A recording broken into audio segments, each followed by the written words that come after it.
چۆن بەرجەستایە عدالت بە یەکسانی لە نێو چینەکانی کۆمەلگا چۆن خزمەت بە چینی دەوڵەمەند دەکرێت بە هەمان شێوەش خزمەت بە چینی کرێکار و فەقیر بکرێت و کۆمەلگا نەکرێتە دوو تەبەقەی لە یەک جیاوازەوە و چینێکیان لە بەهەشتی سەرەم دنیای بژی و چینەکەی کەش لە دۆزەخی ئەم دنیادا بشێت. ئەمەش ئەرکی دەسەڵاتە، ئەرکی حیزبە دەسەڵاتدارەکانە لە حکوومەتدا پێویستە خزمەت بە هاوڵاتیان کرد. ئەوان نابێ بێن مڵکی میلەت بخەنە ژێر زەمینەکانیانەوە و بڵێن ئەمە حەقی خەباتی شاخمانە. خەباتی شاخ بەدزینی مڵکی میلەت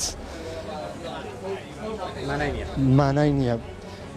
مڵکی میلەت هەر مڵکی میلەتە. تۆ خەباتی شاخت زۆر بە یا کەم بێ ئەرکی نیشتیمانی خۆتە، خۆبەخشانە بە وەرکە هەڵساوی نابێ ئەو خەباتی شاخە بەدزینی مڵکی میلەت پاداش بگرێتەوە.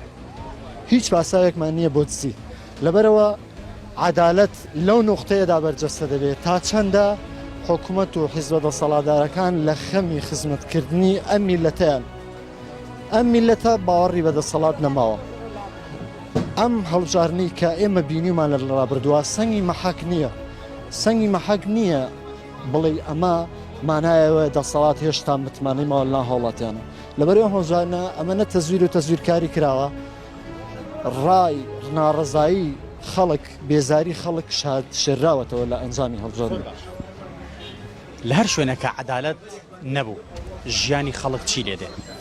لە هەر شوێنێک عەدالەت نەبوو، لە هەر کۆمەلگا و میلەتێک و نیشتیمانێکە عەدالەت نەبوو، ژیانی کۆمەلگا بەرەو داڕوخان و داڕمانە چێت، بەرەو تاوان و تاوانکاریە چێت، پەیوەندە کۆمەڵایەتەکان لێگەترازێت، سیقە و متمانە نامێنێ، هەم لە ناو هاوڵاتیان خۆشیاندا سیقە و متمانە نامێنێت.